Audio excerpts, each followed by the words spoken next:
பிரியமானவர்களே, ஆண்டவராகிய இயேசுவின் நாமத்தினாலே இந்த காலை நேரத்தில் இயேசுவை தினம் பார்ப்போம் என்ற இந்த நிகழ்ச்சியின் மூலமாக உங்களை சந்திப்பதில் மிகுந்த மகிழ்ச்சி அடைகிறேன். கர்த்தர் நல்லவர், கிருபையும் இரக்கமும் நிறைந்தவர். இந்த நாளிலும் கட்டாய் நம்மை ஆசீர்வதித்து மகிமையாலும் கிருபையாலும் நிரப்பி நடத்துவார். தேவாதி தேவனை உயர்த்தி நாம் பாடி மகிமைப்படுத்துவோமா? வாருங்கள், சேர்ந்து பாடி சந்தோஷமாய் நல்ல உற்சாகமாய் மகிமைப்படுத்தி பாடலாம்.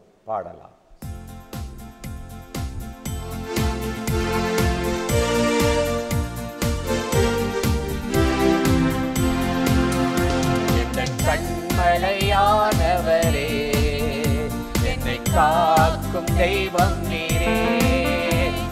என் கண்மலையானவரே, என்னை காக்கும் தெய்வம் நீரே. வல்லமை மாட்சிமை உழைந்தவரே, மகிமைக்கு பாத்திரரே. வல்லமை மாட்சிமை நிறைந்தவரே, மகிமைக்கு பாத்திரரே. ஆராதனை உமக்கே,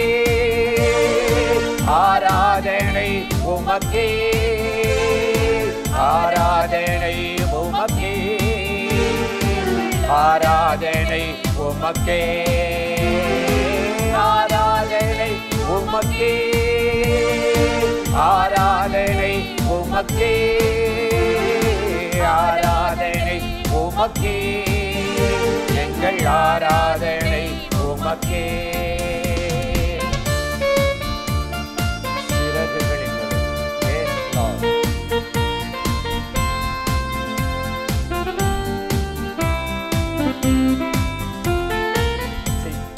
சிறகுகளின் நிழலில்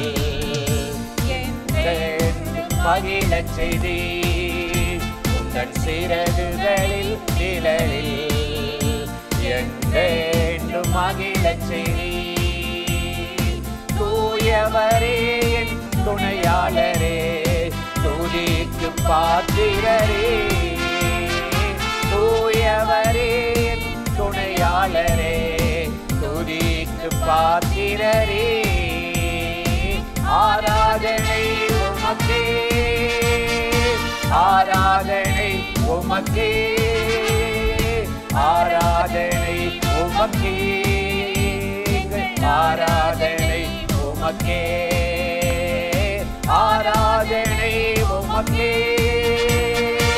ஆராதனை உமக்கே, ஆராதனை உமக்கே, ஆராதனை உமக்கே.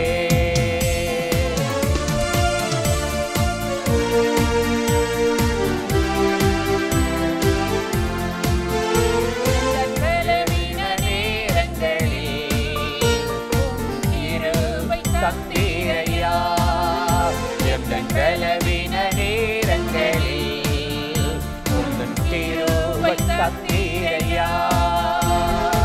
இயேசு ராஜா என் பலனானா, எனக்கும் பயமில்லையே. இயேசு ராஜா என் பலனானா, எதற்கும் பயமில்லையே. ஆராதனை உமக்கே, ஆராதனை உமக்கே, ஆராதனை உமக்கே, ஆராதனை உமக்கே, ஆராதனை உமக்கே, ஆராதனை உமக்கே, ஆராதனை உமக்கே, எங்கள் ஆராதனை உமக்கே.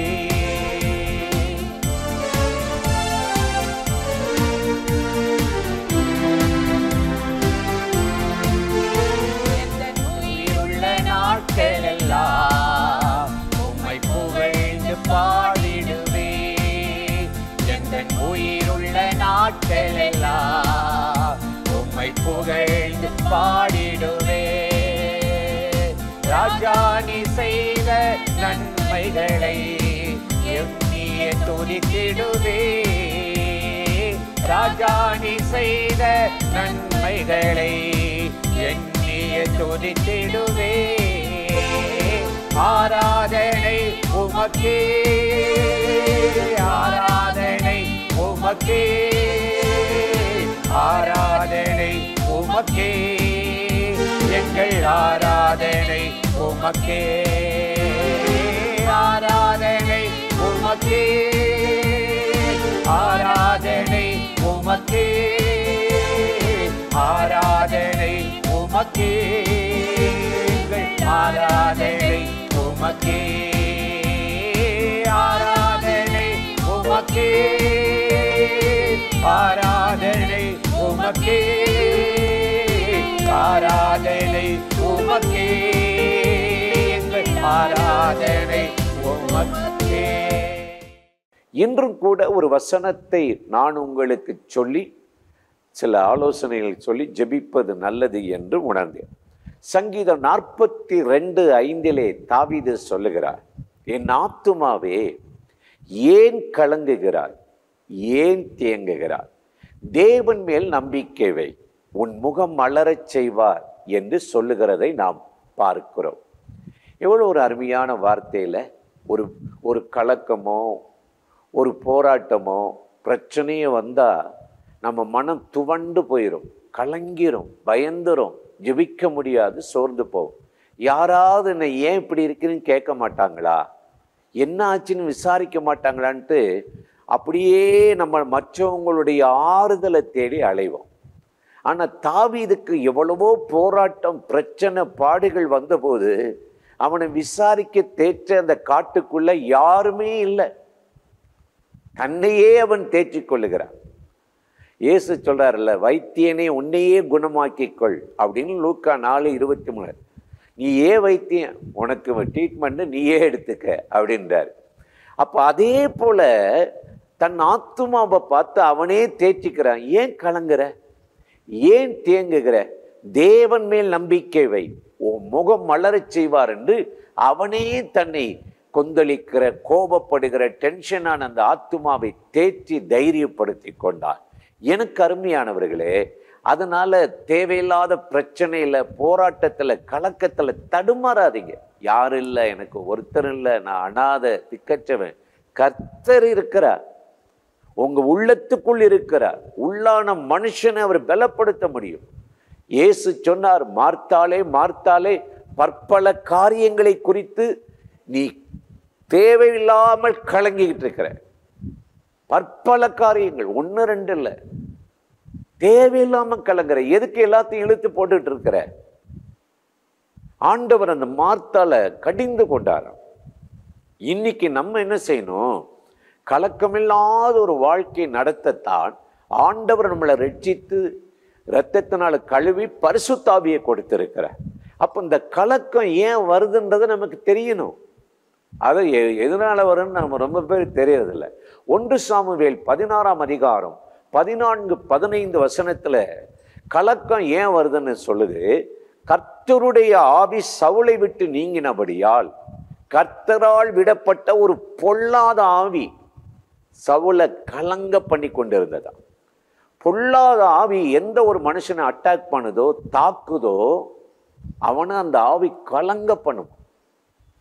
அப்படியே ஒரு ஒரு என்ன செய்யணும், ஒரு தாழ்வு மனப்பான்மையை கொண்டு வந்துடும், நம்பிக்கையற்ற நிலைமையை கொண்டு வந்துடும். உன்னால முடியாது, நடத்தாது, செய்ய முடியாது, வாங்க முடியாது, வீட்டை கட்ட முடியாது, திருமணம் முடிக்க முடியாது, இப்படியே போராடிக்கிட்டு இருப்போம்.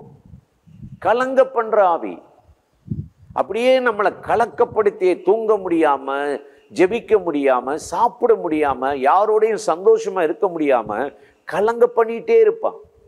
அதனாலதான் பவுல் தீமோத்தேயுக்கு எழுதுகிறார், தேவன் நமக்கு பயமுள்ள ஆவியை கொடாமல் அன்பும் பலமும் தெளிந்த புத்தி உள்ள ஆவியை கொடுத்திருக்கிறார் என்று கர்த்தருடைய வேதம் சொல்லுது.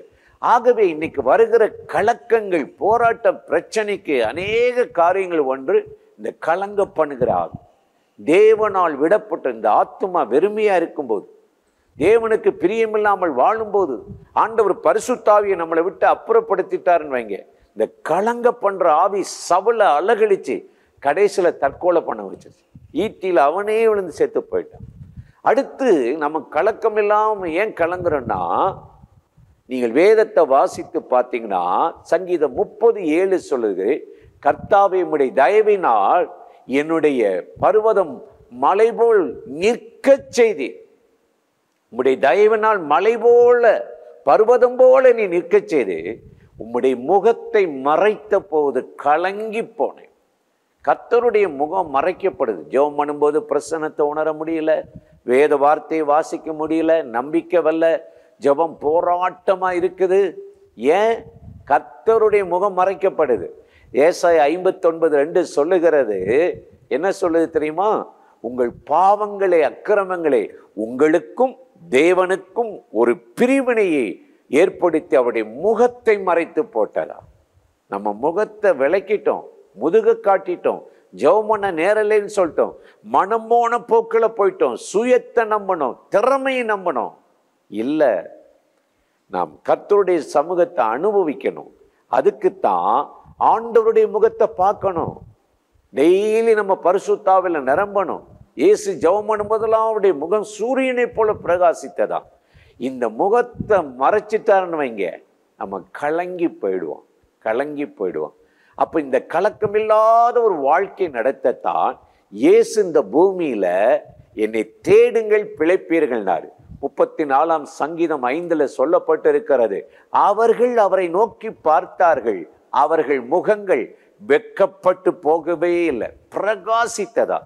இன்றைக்கு அதனாலதான் தாவீது பல பிரச்சனை, பாடுகள், போராட்டம் வந்த போதெல்லாம் தன்னையே தேற்றிக் கொண்டு, என் ஆத்துமாவே ஏன் கலங்குகிறாய், ஏன் தேங்குகிறாய், தேவன் மேல் நம்பிக்கை வை, உன் முகம் மலரச் செய்வார் என்று தன்னை தேற்றி ஜெயமுள்ள ஒரு வாழ்க்கை வாழ்ந்து கர்த்தருக்கு பிரியமாய் நடந்து கொண்டார். இன்றைக்கு அந்த தேவன் உங்களையும் உங்கள் குடும்பத்தை ஆசீர்வதித்து தேவையில்லாத வேலையில, பிஸ்னஸ்ல, ஊழியத்தில் இருக்கிற கலக்கத்தை, குடும்பத்தில் இருக்கிற போராட்டத்தை மாற்றி உங்களை சமாதானத்தோடு காத்து நடத்துவார். அந்த தேவாதி தேவனை நோக்கி நாம் ஜெபிக்கலாமா? அன்பும் இரக்கமும் கிருபை நிறைந்த நல்ல ஆண்டவரே, இந்த ஆசீர்வதிக்கப்பட்ட இந்த காலை வேலைக்காக நன்றி. ஆண்டவரே, உம்முடைய முகத்தை மறைத்த போது கலங்கினேன். தேவையில்லாத கலக்கம், பயம், போராட்டம் மாறி உம்மை நோக்கி பார்த்து ஒவ்வொரு முகங்களும் பிரகாசிக்க உம்முடைய பிள்ளைகளுக்கு அனுக்கிரகம் செய்யும்.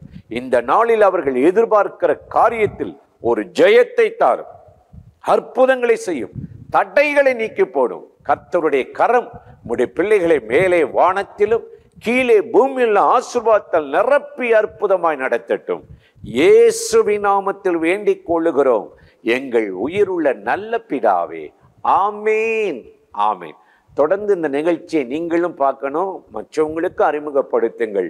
ஆண்டவராகிய தேவன் நம்மை ஆசீர்வதித்து நடத்துவார். ஆமேன்.